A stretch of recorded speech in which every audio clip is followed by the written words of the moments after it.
Bienvenidos. Soy la Bruja Gestionada, and I am here with a very special pink full moon reading. So let's get started.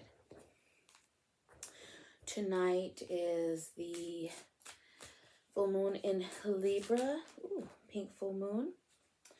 And we are starting with the Two of Wands. At the bottom of the deck, we have the Ace of Swords, the Nine of Swords, the Ace of Cups, the Knight of Wands, King of Wands, Seven of Pentacles, Three of Cups, the Chariot, the Hermit, the Seven of Swords, Death, and the King of Swords. I'm going to stop right there. If I need to pull more, we'll find out. So, Two of Wands, making decisions. So this pink full moon has a lot to do with radical self-love, love in general, because the sign is in Libra. Not just love, but it has a lot to do with connection. It has a lot to do with relationships. It has a lot to do with shifting in dynamics and the shift in connection. Whether this is a business connection, some type of partnership, romantic or familial, friendship kind of connections, there are going to be several changes. Excuse me, but these changes require a choice, a decision, something that helps you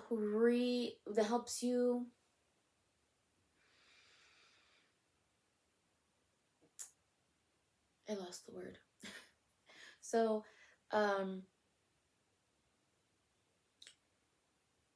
there is a choice, and because this is a choice that has to do with wands, there is a shift that is happening in regards to what your responsibilities have been, and your passions, the things that you've been wanting to do, right? This isn't a brand new topic for the readings that I've been doing, but this is a revisitation to this topic in regards to those decisions of the things that need to be done versus that creative spark that you want to achieve, or let's say that there has been something else on your mind and now the opportunity is presenting itself, and so it is time to weigh those options and what it is that you truly want to pursue.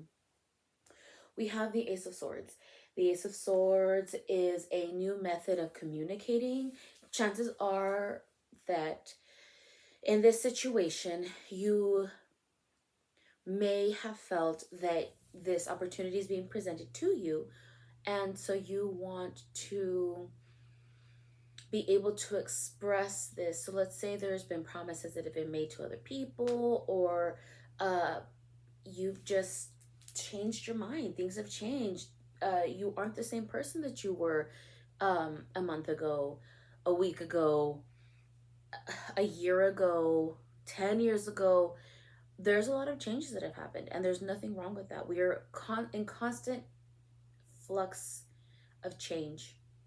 We're constantly growing. We're constantly changing. We're not the same person every single day. Every single moment we change, and it all depends on circumstance.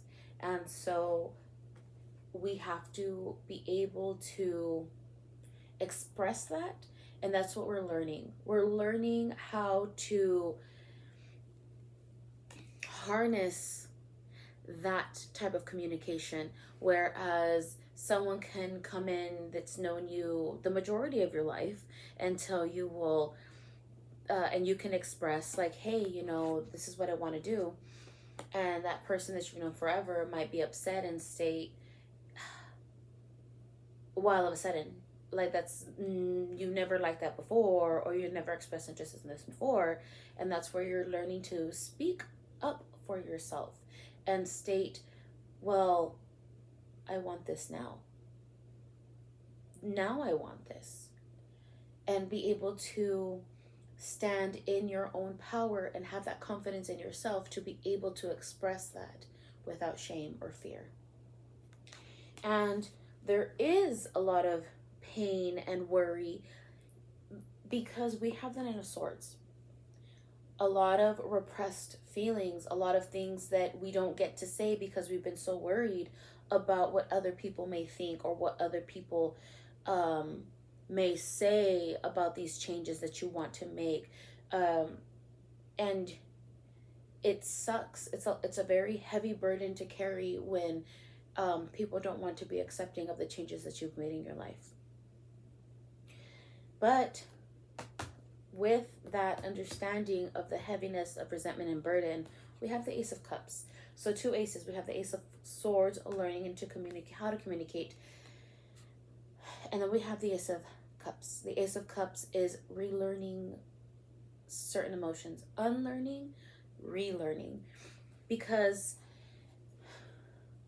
there are new feelings that are going to be coming out of this. It is not an easy journey. It is not an easy decision, because we can see here these decisions are different. They're not the same.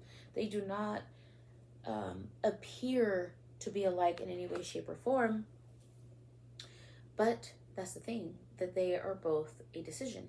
And so as we are relearning how to communicate, how to handle this, how to handle all the emotions that other people speak to us about, all the other comments and things like that, the different things that, you know, may cause you pain.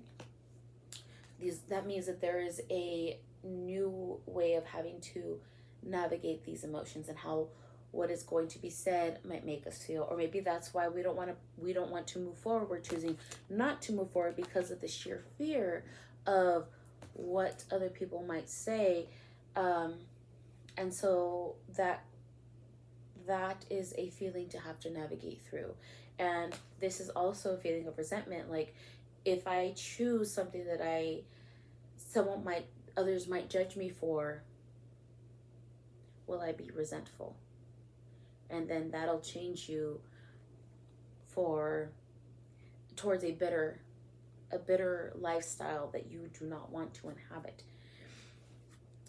A lot of feelings to consider at this time, which is not a bad thing. You are in a state of where leveling up is of importance to you, whether that is getting a promotion, whether that is having a full-on career change, whether that is pursuing a passion that you've put off for the longest time and you haven't been able to get to because of other responsibilities. But you want to make that change. You want to be able to take it on. You want to be able to take it on, and there's nothing wrong with that. You want to continue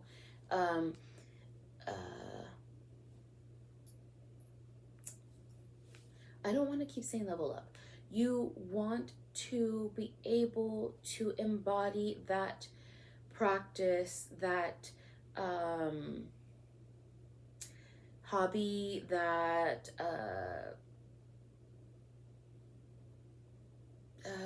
new job position. It could be anything, right? But it's something that you're passionate about. That's overall what we're saying. It's something that you're passionate about, that you want to have more exposure towards, right? Because after the Knight of Wands, we have the King of Wands. The King of Wands is definitely jumping from one extreme to another. So the Knight is just above a page, so just starting out, right? So you've just leveled up per se. So you go from the page to the Knight, and then you bypass the Queen and you jump straight into the King, right?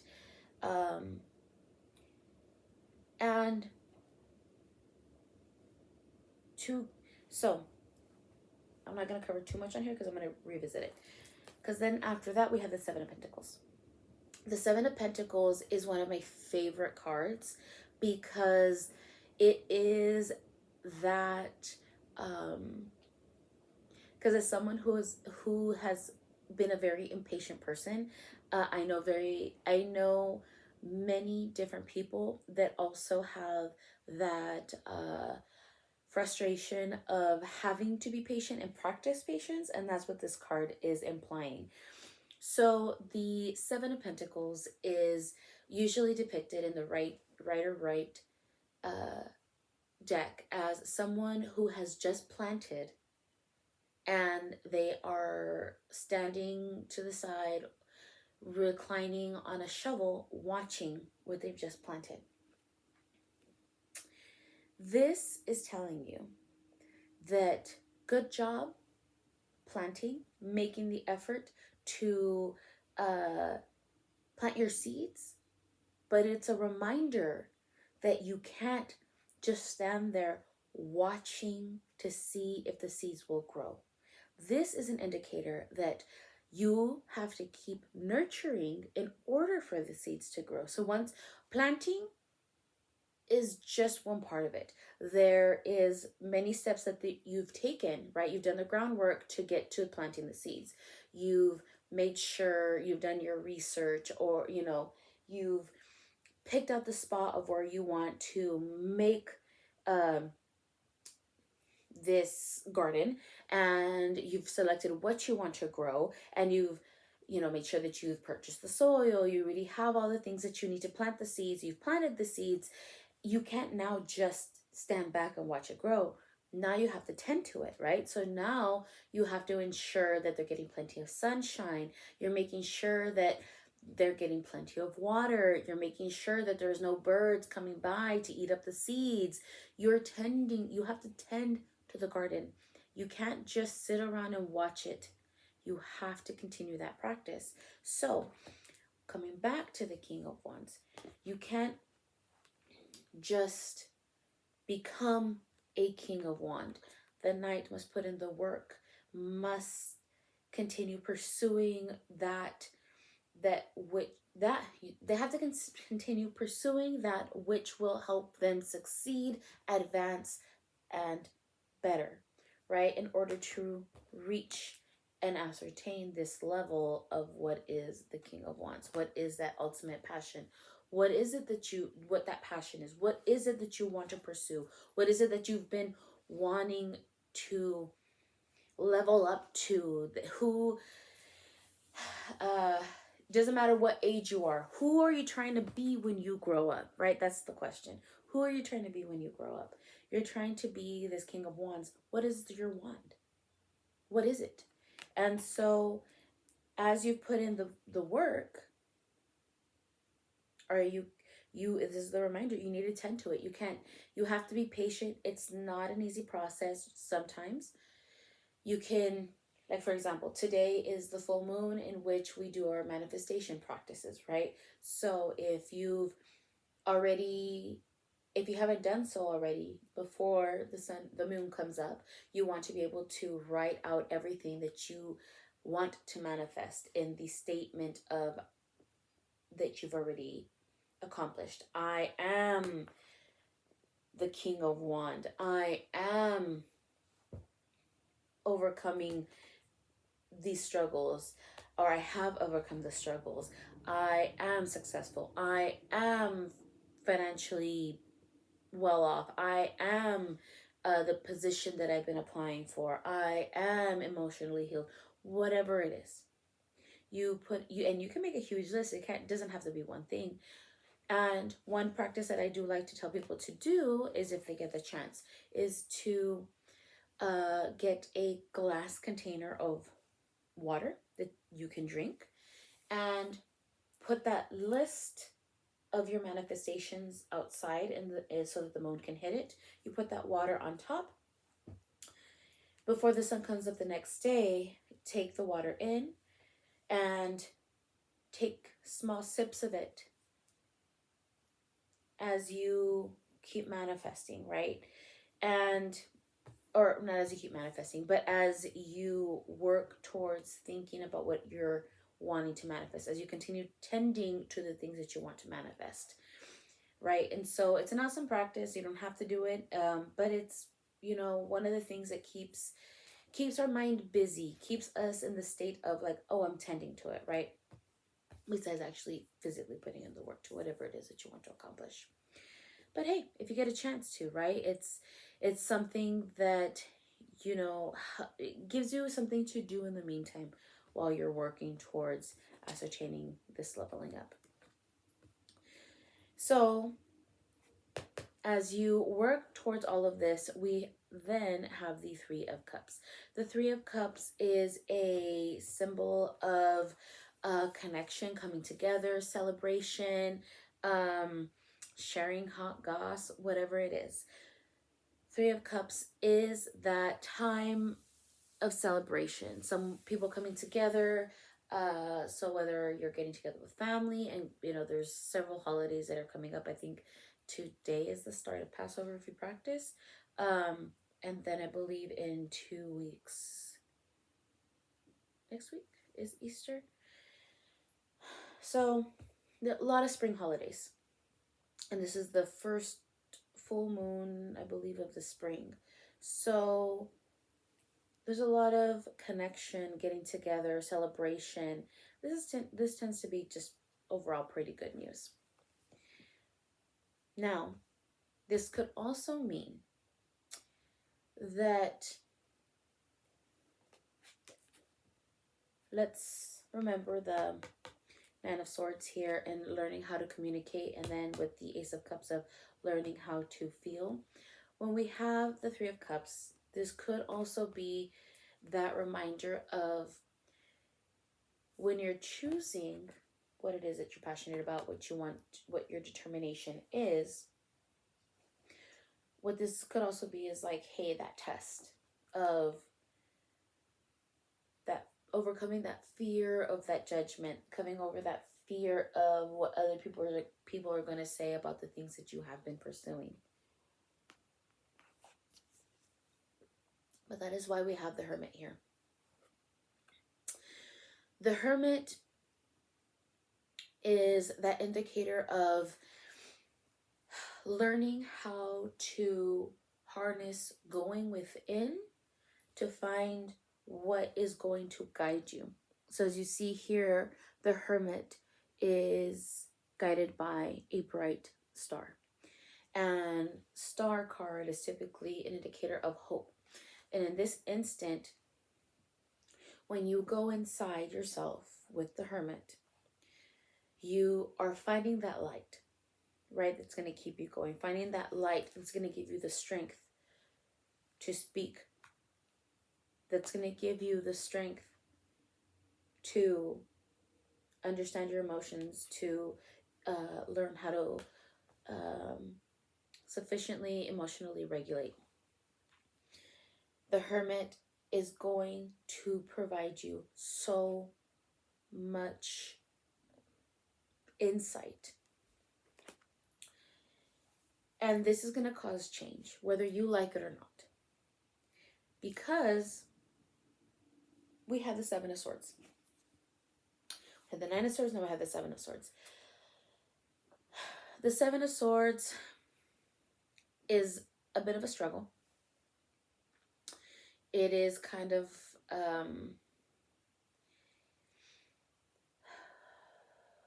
remembering old wounds, having that feeling of people bringing things up and throwing it in your face. It could be someone that, or some people talking, it has a lot to do with, like, you know, that feeling of burden, resentment. It's what leads up to that, right? It's leveling up doesn't come without its struggle. And sometimes those struggles are external. We don't always have people that support what we're trying to do and accomplish. But that's where that Ace of Swords and Ace of Cups come in, you know, and this Hermit is going inside and understanding that you are your own strength. And so even if we have this Seven of Swords, it is that progression of change, right? Like I was explaining before, the change is inevitable, and it's highlighted even more so when we have death. The Death card is that indicator of change. This is a cycle that's ending because a brand new cycle is beginning. What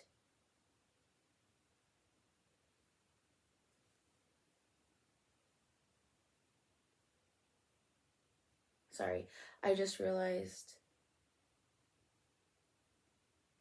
Well, okay. Change. Death is change. Inevitable change. Regardless of whether or not you want change, change is coming. Because we have the death card. Now, the reason why I paused is because I saw the Chariot card. And I could not remember if the Chariot card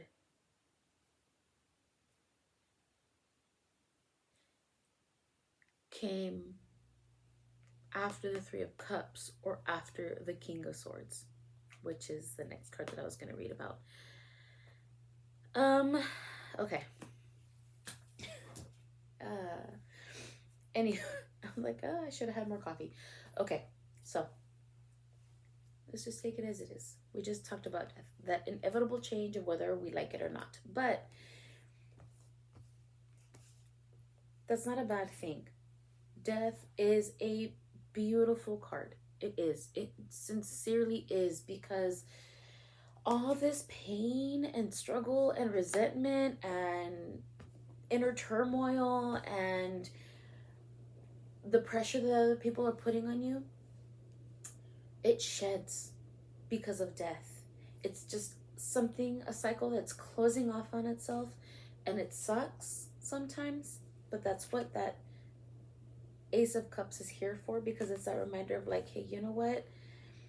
You can cut away, take one of those knives, swords, whatever, cut away what no longer serves you, allow it to do its thing, and wait for the rebirth. That's why I have the Seven of Cups here. What you tend to is where you're going to have growth and abundance.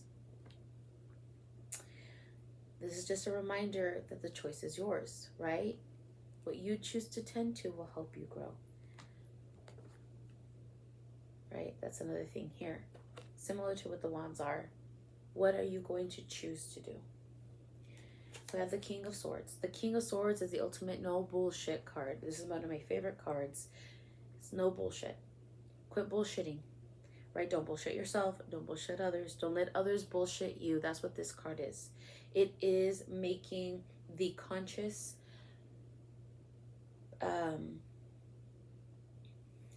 I think the conscious balance is the word I'm going to use, but it's not the word that I wanted to use.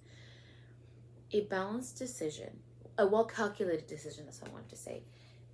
A well-calculated decision of how to communicate, of who to communicate with, and who not to communicate with. Use your words wisely. That's what this card is. Don't bullshit. Use your words wisely. You know how to get a point across when you have the King of Swords here. We started with the Ace of Swords. We're ending with the King of Swords, right? And with the two shitty cards in between. Nine of Swords, Seven of Swords. But eventually we'll go from having to learn how to communicate to having known how to handle the situation better than anybody else. And then we have the Chariot card. We'll go ahead and we'll address this one last. The Chariot card is similar to the Two of Wands, similar to the Seven of Pentacles. It is that reminder that things are going to come at you fast. Things are going to come fast, but this is that reminder that you are in charge of the chariot that you are riding in on. You hold the handlebars. You hold the reins. You may be going at top speed and things might be coming at you faster than you would like, but you control the pedals. You control the handlebars. You control which way you want to handle, which way you want to go, and how fast you want to go at it. You can slow it down in the way that you are going to react. You can you can pump the brakes in order to properly understand which way you want to go. You are in control. All right? You're in control of how you handle a situation. You're in control of your chariot. You're not in control about anyone else's chariot. You're in control of no one else's chariot but your own. And that is what this reminder is. You can choose what path you want to take. That's what this whole thing is about. What choice are you going to make? What are you going to nurture for your best abundance. This is that reminder that you, even though things are coming at you fast, you are in charge of your own chariot, where you want it to go. All right? Whew. So, Mighty Fates, what additional lesson do you have for our watchers at this time? What additional messages do you have? All right. We have two cards here. We have the Paradox card. Looks like a compass. And we have Compassion. Compassion. Very interesting. So starting off with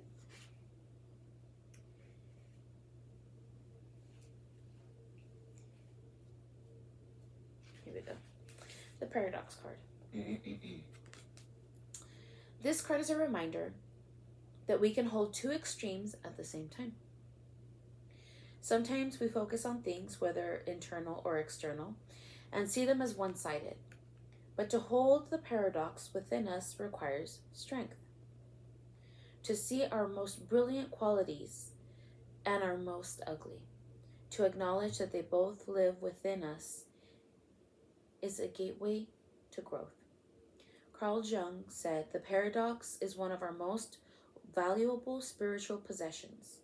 And for anyone who does shadow work, they know this to be true. But this can also be difficult for many people. If we have been raised in a rigid environment where things are viewed as black and white, it may be hard for us to accept our flaws, let alone love them. One of the best ways to slowly enter a relationship with our internal paradox is to remind ourselves that we did not create these things within us. We inherited them. It does not define us, and yet we are responsible for it. To work more deeply with the paradox as you witness yourself throughout the day, identify what types of thoughts you have more of, positive or negative. From there, find the polar extreme. For example, maybe you thought, "I'm so fucking lazy." Acknowledge a couple of things that makes that true. Then find the polar opposite, i.e., hardworking, and acknowledge a few things or experiences that prove you are hardworking. So this also has to do with like the wands, right? That wands concept that we were talking about, where there are two differences: the responsibility that you have to take on and that creative other that you're trying to ascertain and achieve. That doesn't mean that they cannot coincide with one another, because you can, for example, have your hobbies, your passions, but how are you going to fund that? So you have to be a hard worker, right? Both can exist. That doesn't mean that you have to necessarily have to choose one over the other, but you have to choose on how you're going to make both balance with one another. And that's where the paradox comes in, right? Especially if it's something that most other people judge you for, and how you're gonna have to be able to learn how to communicate that to others, where you can have that change in difference. So let's go on with compassion. I do love the paradox card. It is one of the nice, not the nice ones, but I do love pulling the paradox card in these instances. So we have compassion. Now more than ever, we need to expand our ability to be compassionate towards self and others. There has been a trend in shaming and rejecting people who disagree with us, and justifying doing so by using sweeping generalizations. Compassion calls us to remember that every human is a product of their environment and is incredibly nuanced. If we want to be truly compassionate, we dive deeper. We do not build a wall. No matter how correct we believe we are, we must do our best to understand others and their experiences. Their lived experiences have created their truth. And if we want to create a world of connection, we cannot afford to outcast those who do not agree. We have to work hard within ourselves to bridge the gaps. Keep in mind, in some situations, Compassion can take the form of a wall or a fist, but most of us humans are not perfect and we live in the gray area. Good, but wounded. And in that, we need more intentional compassion and connection rather than punishment. How can you be more compassionate in your current life? Where have you built walls that do not serve you? So that hermit comes in. You go within. So despite all the naysayers and all those negative comments that may come at you, how do you handle it so that you don't come out being the bitter one at the end? Okay, so let us finish off with the animal spirit guides. Animal spirit guides, what closing messages do you have for our watchers at this time? What closing message do you have for our watchers at this time?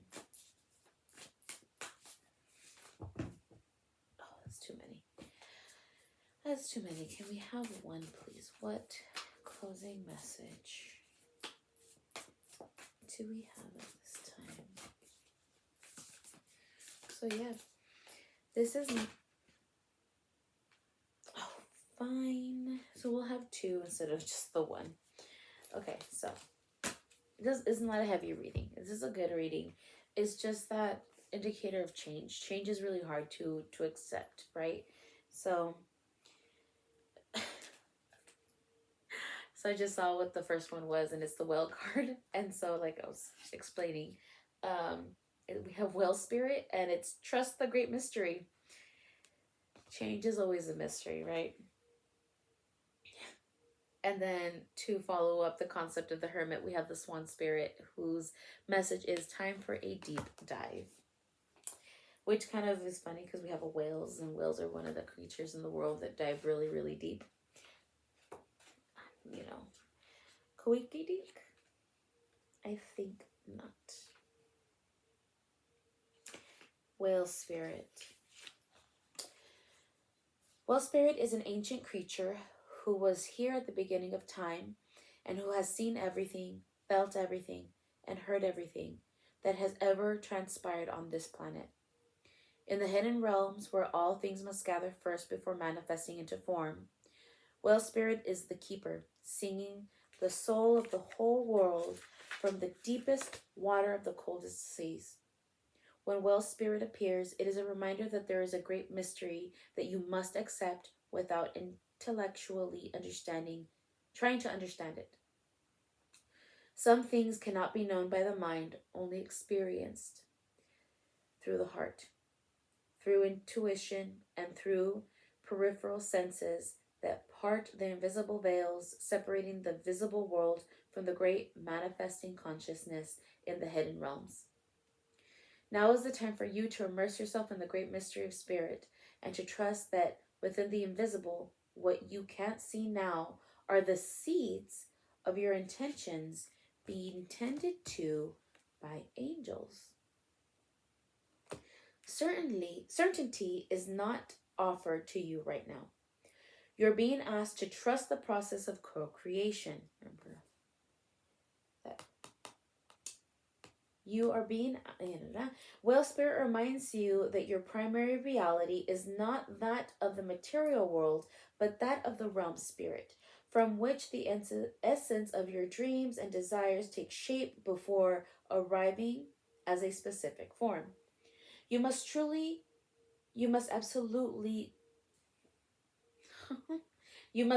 trust absolutely that what will come will be for the highest good.